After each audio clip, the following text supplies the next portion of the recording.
Here all of you. Okay, today we are going to discuss about assembly language programming tools in 8051. That is the last topic in our first unit.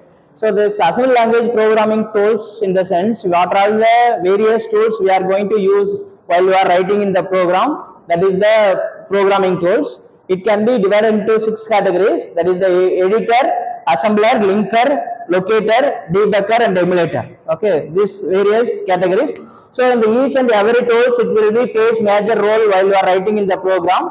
That editor is that the initial stage wherever you are typing the program, that is called editor. So whatever the command you are going to write, that has been used for the editor window. You can write all the codings, and while you are typing in the program, it can be saved in the RAM. Okay, the RAM. And after completion of your program, that is the after typing of all your coding, you can save your program into ROM or hard disk .asm files. That is the major role for the editor window. The editor window, it is used to type your program and save it, the same program, into your memory, that is the ROM or hard disk.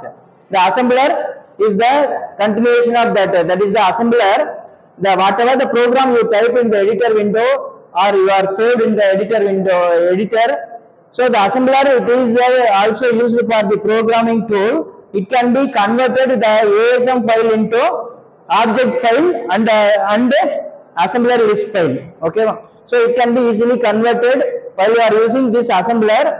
While you are connecting the assembler, that is the next level. So it can be converted easily .asm file into assembly language file into .object file or assembler list file. Okay. Then linker, it can be easily, the linker is a program or tool. It can be linked easily all the object file into the single exe file. Okay, it can be interlink or interconnecting all the object file into exe file. Okay, that is the role of the linker. The locator, again the exe file into pin file, it can be converted exe file into pin file, and it can easily locate the information of the particular line of particular command address. Okay, it can be locate the address of the information of each and every instruction. Okay, the debugger is the programming tool to debug the program, and while you are executing the program, you can easily troubleshoot or view or access the data wherever the error is coming.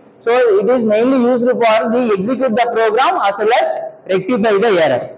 Okay, the output of the debugger is the required output. It can be produced after troubleshooting of all the errors from the debugger. It can produce the final output. It may be any of control signal. Okay, the emulator is the last stage of the assembly language programming tool. It can be connect or interlinked with the hardware. Okay, so here the control signal or required output signal, it will be produced in the debugger.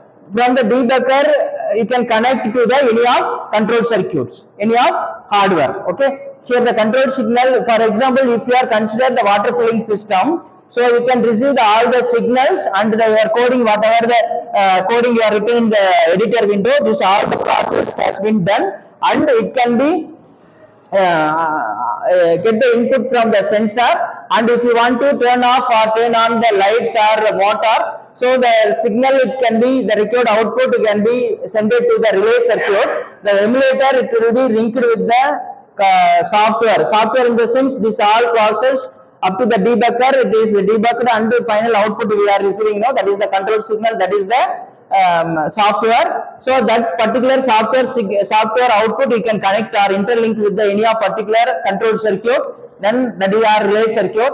So that is the interlinking of both software and hardware. That is the process of the emulator.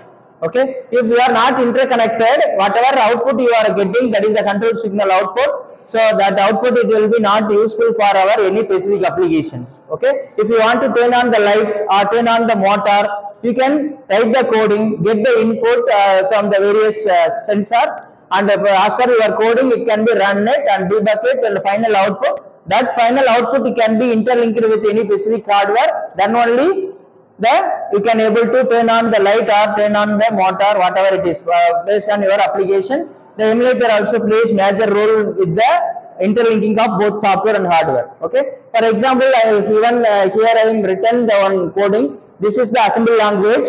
if the assembler is plays major role, the assembler it can be easily convert all the assembly language whatever you written here, the editor window, it can be converted into the object file. That is the object file. So in the object file it can contain only zeros and ones. That is the binary code. Okay. Then the object file again it can be converted during the linking process. It may be converted into the .exe file.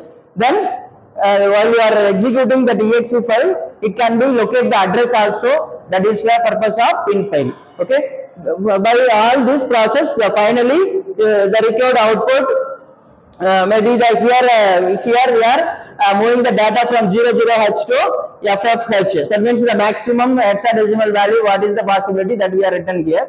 Suppose if you are accessing any of signal, the final output may be the analog form, either this form of signal or any numbers, whatever the required output, it may be shown into the debugging process. After receiving of the debugging signal, then you can go for the connect with the emulator. Then emulator can able to connect with the both software and hardware to perform any specific task. Okay, this is the advanced the continuation of this development. We can call it as the embedded system. Okay, if you are done the smaller level, that you can the prototype or very smaller level, you can use it for the microcontroller. If you are going any of highest level like specific applications in the large automation process, that you can go for the embedded system, both interlinking of hardware and software. That is called as the embedded system. So that is the lower level or initial level we are considering for the 8051. If you are developing in the large automation process, that there you may use for that is the embedded system, embedded hardware. Okay, thank you.